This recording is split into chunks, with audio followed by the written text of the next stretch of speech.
There are just so many reasons why the sequels won't receive the same love and praise that the prequels later received. Yeah, it's crazy that some people think the sequels will age just like the prequels. I have so many reasons why that just isn't true, but why don't you start this one off? Well, first off, I think a big reason the sequels won't last like the prequels is mainly because of how messy the directing was from the start. You had one director for 2 movies, but a totally different one in the middle. This shift messed up the overall vision for the trilogy. For example, the second movie just gets rid of Snoke, tearing down the villain they were setting up.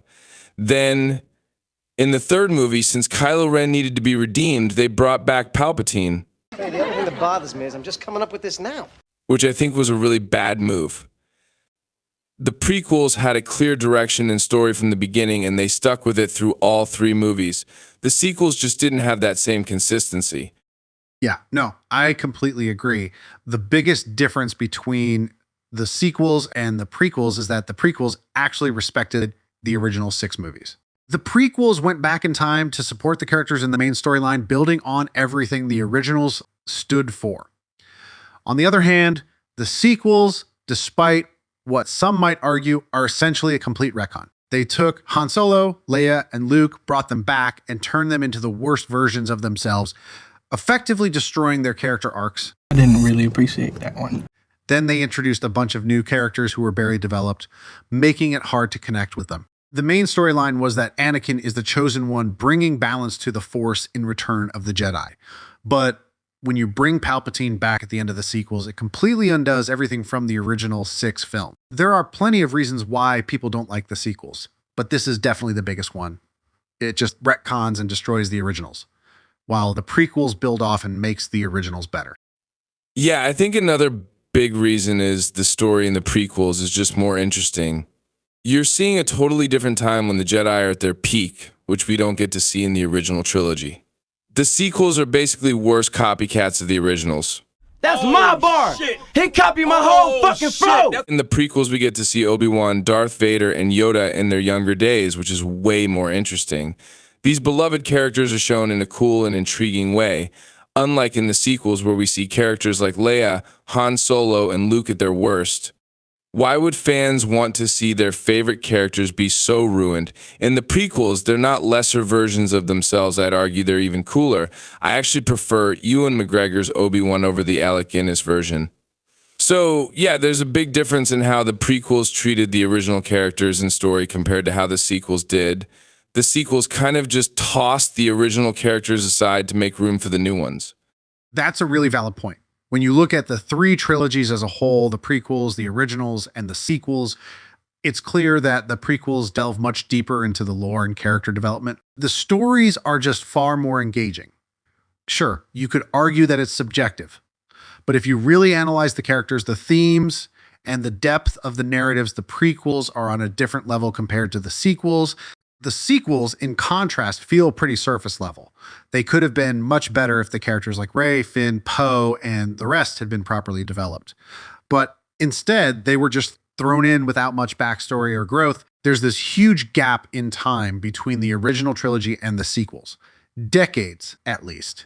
And we have no idea what happened during that period. The main one you've got is Luke Skywalker, reduced to a hermit, with no real explanation as to why. If the gaps had been filled in and the story written well, it might have worked. But instead, fans are left guessing, which understandably leads to frustration. You can't just destroy one of the most beloved characters without giving a solid reason. Like, why in the world did Disney think the fans would like this change? Exactly, like you said, the prequels did a much better job of connecting the 2 timelines. You can clearly see how the Jedi went from being at the top to basically becoming nothing, forgotten by most of the galaxy. The prequels lay it all out, how the Jedi became corrupt, how they fell, how Palpatine executed Order 66, and how the Empire rose to power. There's no guessing needed. But in the original trilogy, we end with the rebellion winning, and then suddenly in the first sequel, the Empire is back with no real explanation. And then there's the whole Palpatine somehow return thing, which they don't bother to explain. It just feels like a huge disservice.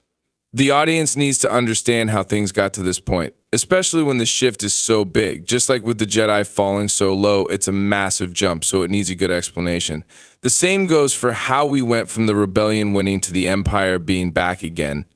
That needed to be outlined better so fans wouldn't be left confused and upset. That's a valid point. When discussing the gaps between the movies, especially the 20-year gap between the prequels and the originals, the prequels clearly outlined what would happen leading up to A New Hope. We see shows like Kenobi trying to fill in those gaps, but honestly, as much as I love the prequel characters, those stories aren't really necessary. We already know what Obi-Wan was doing on Tatooine. We know what Vader was up to with the Empire, and the events were clearly set up. But when you look at the gap between the sequels and the originals, there's just so much we don't know. It leaves people wondering, and that's not a good way to develop characters. If you're trying to make people connect with new characters, you have to give them a reason to care. But instead, they're just thrown out there and we're expected to like them without any real character development. That's a major issue with Disney's approach. They introduce these characters that they want everyone to love, but they don't know how to write them well. Exactly like you said, Disney's focus with these movies wasn't on making the characters and story cohesive and enjoyable for fans. I've seen this said online too. The big difference between the sequels and the prequels is that the prequels were about creating a good, enjoyable story for fans who were excited about Star Wars. The sequels, on the other hand, were written to check boxes and make money. They were made to have a strong female lead, diversity in the cast, and to be flashy and entertaining to draw people to the box office. That's why they were made. It's so obvious that the same love and care George Lucas put into the prequels is completely missing in the sequels. I think that's a huge reason why they'll be remembered differently in the future. You can clearly tell when something has thought and care put into it versus when it's just a soulless cash grab, which is what Disney tried to do with the sequels. Yeah, I completely agree. I mean, they definitely had their checkboxes and agenda. But, you know, a lot of people say, oh, you just didn't like Rey because she's a woman. That's ridiculous. That's just a really stupid statement because there are so many women in Star Wars like Leia, Padme, Ahsoka, and many more, and fans genuinely love them. So to use fans of disliking Rey just because she's a woman is absurd, especially when there are so many female characters in Star Wars that people adore. The obvious difference is in the character writing and relatability. You need to give people a reason to actually get behind these characters. And that's one of the main issues with the sequels. Honestly, you could pick apart the entire trilogy, but the main problems boil down to character development, the retconning of the originals, and the checkboxes and agenda that took priority over the story. It's a shame that Disney doesn't prioritize the story and characters the way George Lucas did. I'd like to say it'll get better, but I honestly think it's going to get worse before it does. But if you guys enjoyed our thoughts, hit that like button and subscribe. Whether you agree or disagree, let us know down in the comments. We'll be making more videos like this in the future. Catch you guys next time.